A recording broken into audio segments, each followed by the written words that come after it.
I never thought a simple weekend getaway could unravel everything I thought I knew about my marriage. I'm Vanessa, and as I drove down that eerie, winding dirt road with my husband Mark by my side, I felt the weight of 8 years of routine pressing down on me.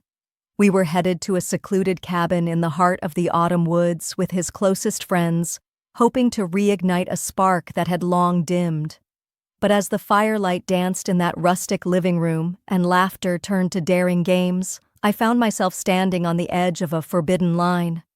What happened next changed everything, and I'm not sure if Mark and I will ever be the same. Stick around to find out how one night turned our world upside down. Picture this. The world outside my window is a blur of amber and emerald, a canvas of autumn leaves swirling in the crisp October breeze as I grip the steering wheel a little tighter. I'm Vanessa, and right now, I'm driving down a winding dirt road that seems to carve straight into the heart of nowhere.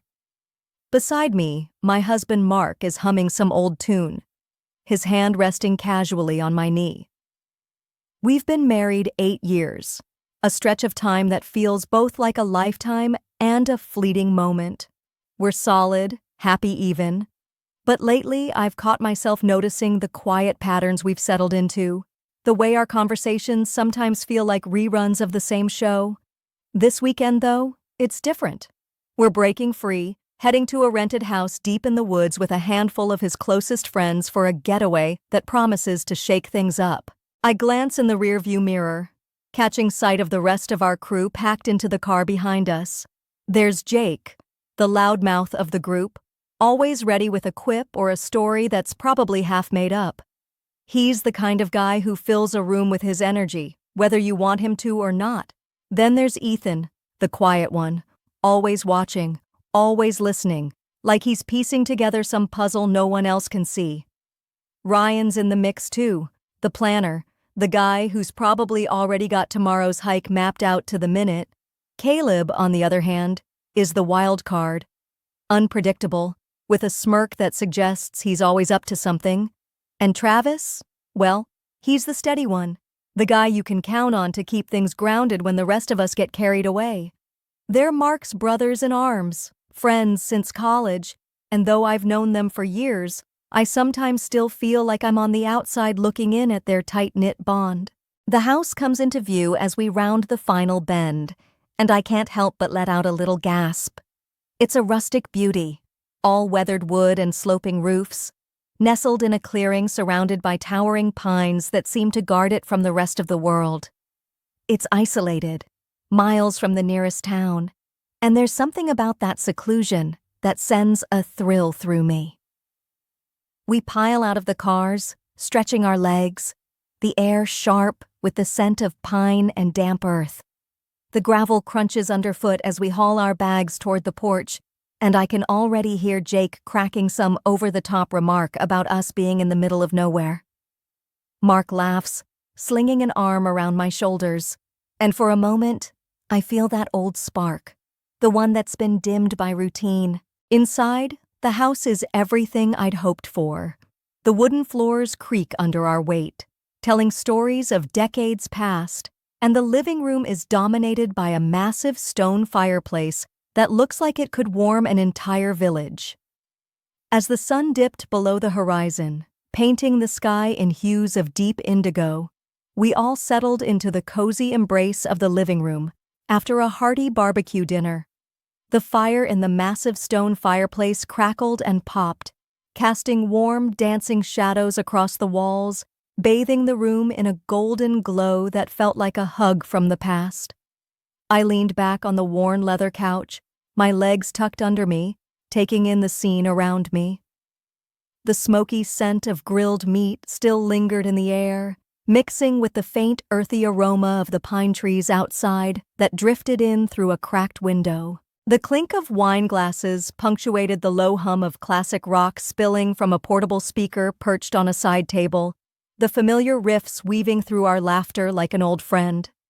Jake was in the middle of the room, standing with his arms wide as if he were on stage, recounting some wild tale about a camping trip that went hilariously awry. His voice boomed over the music, describing how he'd accidentally pitched his tent on an anthill and spent the night doing what he called a frantic dance of desperation. We were all in stitches, clutching our sides, as he mimicked his flailing with exaggerated flair.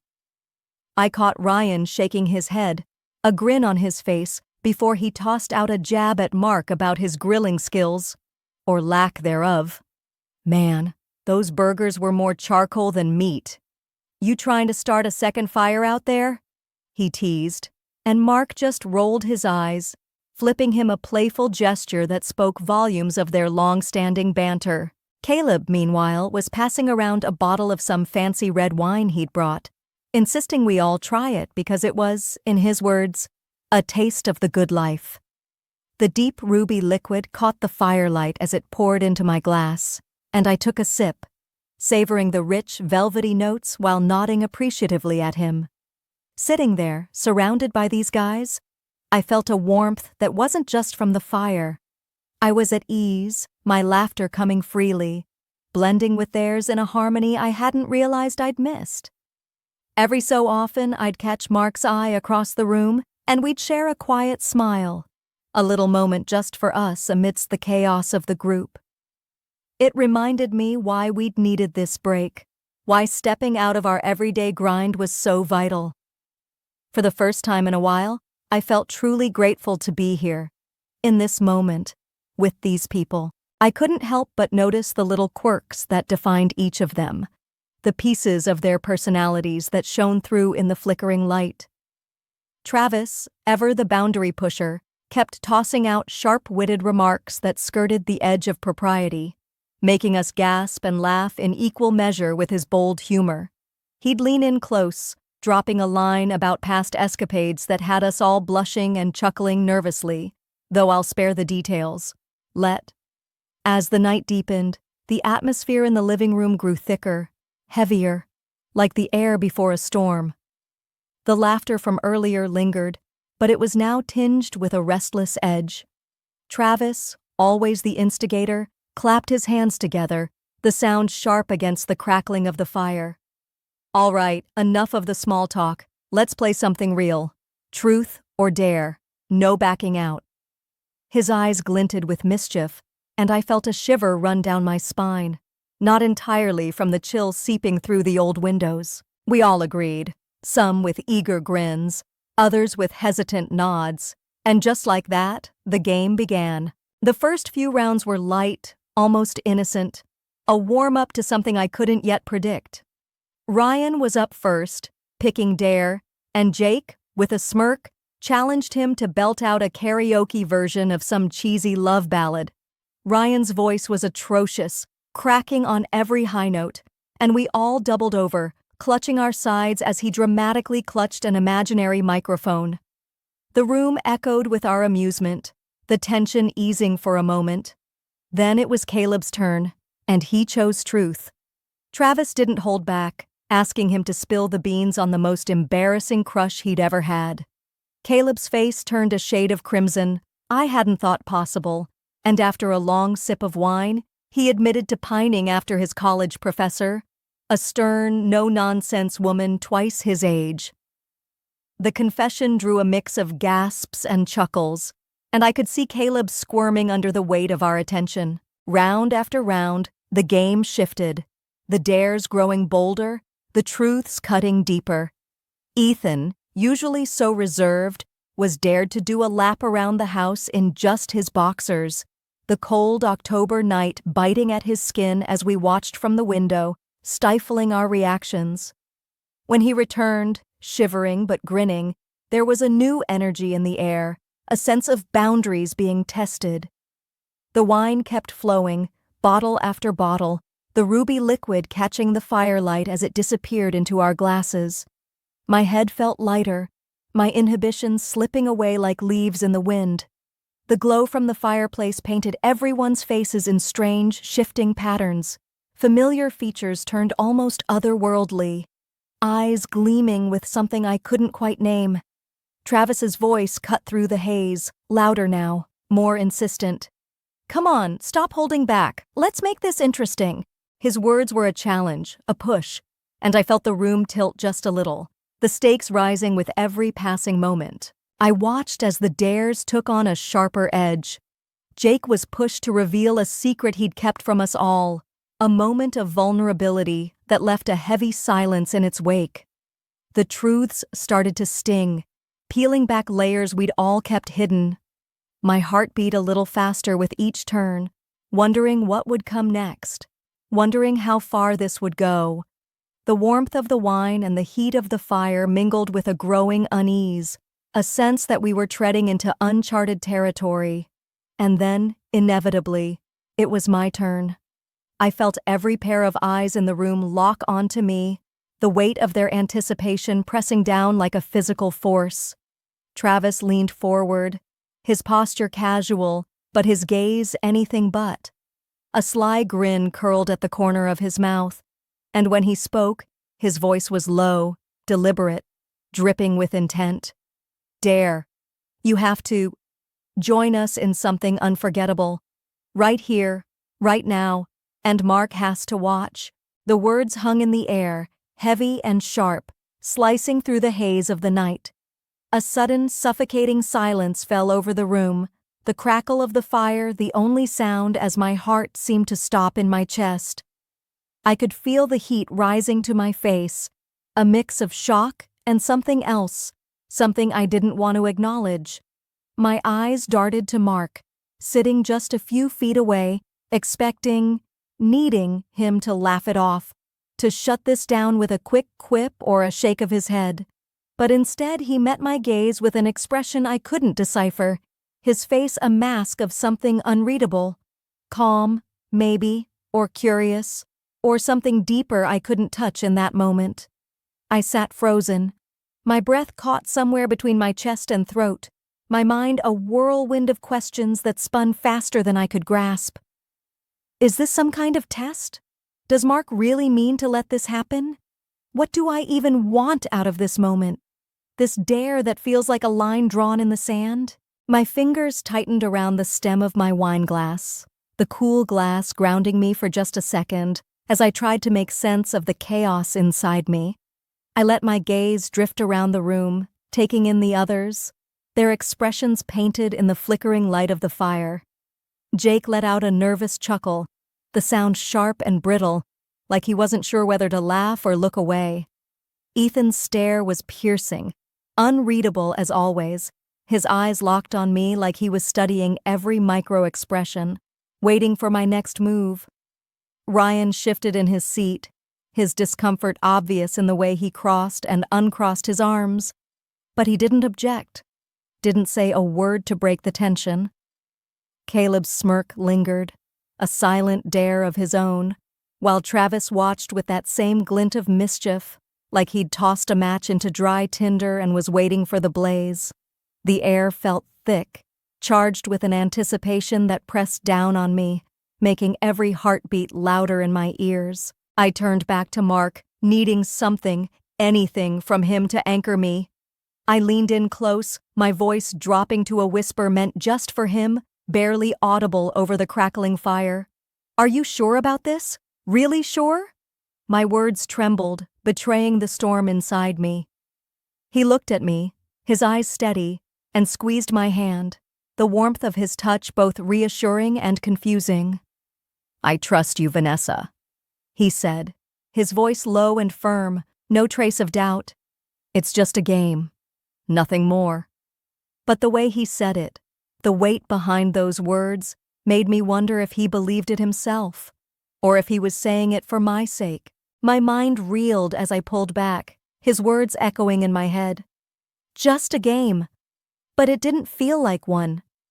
Not with the way my pulse raced, not with the way my thoughts tangled between loyalty and something else. Something darker I didn't want to name. I've always been the steady one, the one who holds things together, who keeps the boundaries clear. Mark and we've built a life on trust, on knowing where we stand with each other. But now, sitting here, I felt that foundation shift beneath me, like the creaking floorboards of this old house. What if I say no?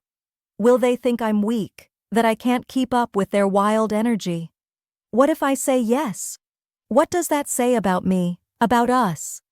And beneath all that fear, all that doubt, there was a sliver of curiosity, a dangerous whispering part of me that wondered what it would feel like to let go, to step outside the lines I've drawn for myself, just this once. I was still wrestling with myself when Travis's voice cut through the silence, sharp and teasing, pulling me back to the moment.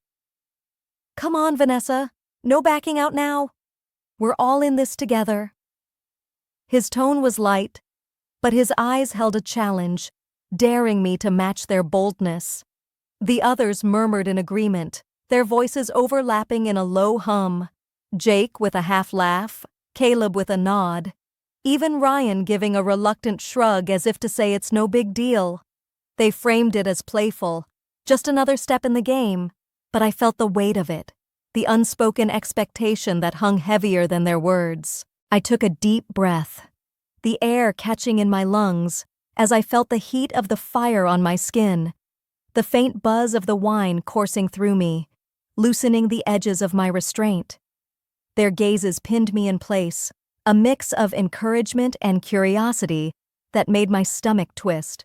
My heart thudded so loud I was sure they could hear it. Each beat a drum roll to a decision I wasn't sure I was ready to make.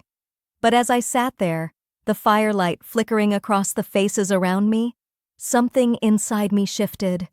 Maybe it was the wine, maybe it was the weight of Mark's steady gaze, or maybe it was that hidden part of me clawing its way to the surface, hungry for something beyond the ordinary. I exhaled slowly, my voice barely above a whisper as I said, "Okay, let's do this." The room seemed to hold its breath for a split second before the tension broke, a ripple of movement and low murmurs spreading through the group. Travis gave a slow nod, his grin widening as if he'd known all along I'd step up to the challenge. I felt my skin prickle, a mix of nerves and something electric as I stood, the worn leather of the couch creaking beneath me. The fire cast long, wavering shadows across the living room, painting the scene in a surreal glow that made everything feel like a dream, or a nightmare I couldn't wake from. The silence was heavy, broken only by the sharp crackle of the logs burning in the hearth, each pop and hiss amplifying the weight of what was about to happen. Travis was the first to approach, his steps deliberate, his usual steady demeanor tinged with a quiet intensity.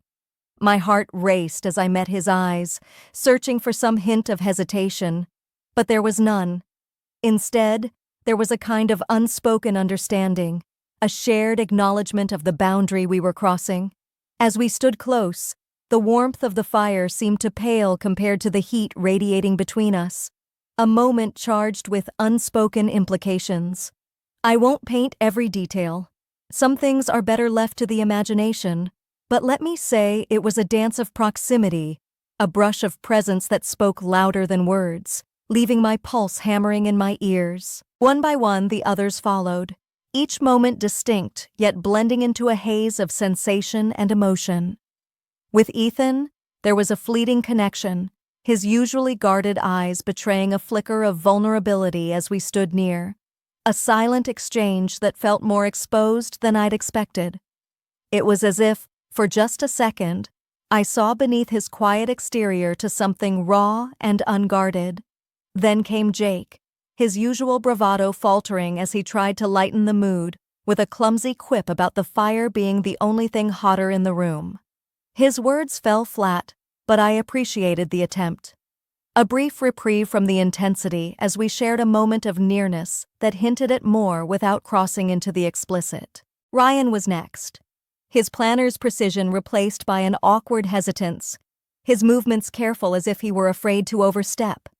There was a gentleness there, a respect that grounded me even as my nerves buzzed beneath my skin. Caleb, true to his wildcard nature, carried a smirk that didn't quite hide the uncertainty in his eyes. But the moment we shared was bold, a fleeting challenge wrapped in the warmth of the firelight. Each encounter was a brush with something unspoken, a step into a territory I'd never imagined I'd tread. And yet, with each one, I felt a strange unraveling inside me, a shedding of the constraints I'd clung to for so long. Through it all, Mark watched from the armchair, his presence a constant anchor in the storm of my emotions. He didn't move, didn't speak, his glass of wine untouched on the table beside him, the deep ruby liquid catching the fire's glow like a frozen moment in time. His hands gripped the armrests, knuckles pale against the dark leather, and his face, oh, his face, was a mask of something I couldn't fully read. It wasn't jealousy, not anger, but something deeper, more complex. Desire, maybe, or fascination, as if he were seeing me in a new light, a version of me he hadn't known existed until now. His gaze was heavy, piercing, and every time I caught his eye, it sent a jolt through me, a mix of guilt and defiance and something I couldn't name. Inside, I was a whirlwind. At first, there was hesitation, a voice in my head. As the last echoes of that charged moment faded, the room seemed to exhale, the tension unwinding like a tightly coiled spring finally released. I stood there, my breath uneven, my skin still tingling with the aftershocks of what had just transpired. The fire continued to crackle in the hearth, its warm glow now feeling almost too intense against the cool sweat on my neck. I glanced around, seeing the others slowly return to their places, their movements hesitant, as if we were all trying to piece together how to act normal after stepping so far beyond the ordinary. Someone, Jake, I think, reached for the portable speaker, fumbling with the controls until the low hum of classic rock filled the space again. A familiar sound meant to stitch the silence back together. The music felt jarring at first, too light for the weight still lingering in the air. But it was a lifeline, a way to pretend we could slip back into the ease of earlier hours. Ryan muttered under his breath, his voice barely audible over the guitar riffs, something about it being just a game, nothing serious. His words were meant to dismiss, to downplay, but they hung there, unconvincing, as if even he wasn't sure what to make of the night. I caught Caleb out of the corner of my eye, his back to me as he busied himself refilling his glass with that deep ruby wine, his movements deliberate, avoiding my gaze like he was afraid of what he might see in it, or what I might see in his. I sank back onto the couch, my legs unsteady beneath me, my mind a storm of conflicting currents. I felt shaken to my core, like the ground I'd always stood on had shifted in a way I couldn't yet map out. But beneath the tremor, there was something else, a strange electric hum coursing through me, a sense of being more alive than I'd felt in years. My body buzzed with the memory of those moments, each brush of connection replaying in flashes that made my pulse quicken all over again. My thoughts were a tangle, darting between disbelief at what I'd allowed myself to experience and a raw, unfiltered thrill that I couldn't quite suppress. I'd crossed a line I never thought I would, and yet, here I was, still breathing, still whole. Or maybe more whole than I'd been before. I was still lost in that inner chaos when I noticed Mark stand from his armchair, the creak of the leather pulling me back to the present. He crossed the room with a slow, measured stride, his expression soft but unreadable, a quiet intensity in the way his eyes held mine. My heart stuttered as he approached, uncertainty clawing at me. Would there be judgment in his touch, regret in his gaze? But when he reached me, he didn't hesitate. He pulled me into a tight embrace, his arms wrapping around me with a strength that felt both protective and possessive. His breath was warm against my ear, a grounding contrast to the cool air of the room. And then he whispered, his voice low and rough with emotion, "I've never been so proud.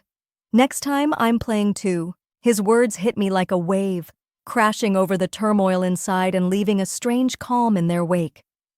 Relief flooded through me first, a loosening of the knot in my chest I hadn't realized was there, knowing he wasn't pulling away, wasn't turning this into a fracture between us. But confusion followed fast on its heels. What did he mean by pride? Was it for my courage, for stepping into the unknown, or something deeper I couldn't grasp? And then, beneath it all, a spark of excitement flared at the thought of next time. The idea of him joining in, of us exploring this uncharted territory together, sent a shiver through me that wasn't entirely from nerves. It was a promise, a possibility, and I wasn't sure if I was more afraid of it or drawn to it. As I rested my head against his shoulder, the steady rhythm of his heartbeat under my cheek, I felt something fundamental shift between us. Our marriage, the life we'd built over 8 years, hadn't broken tonight. It had reshaped itself into something new. Don't forget to subscribe, like, and comment if you enjoyed this story. This will help us create more engaging stories for you.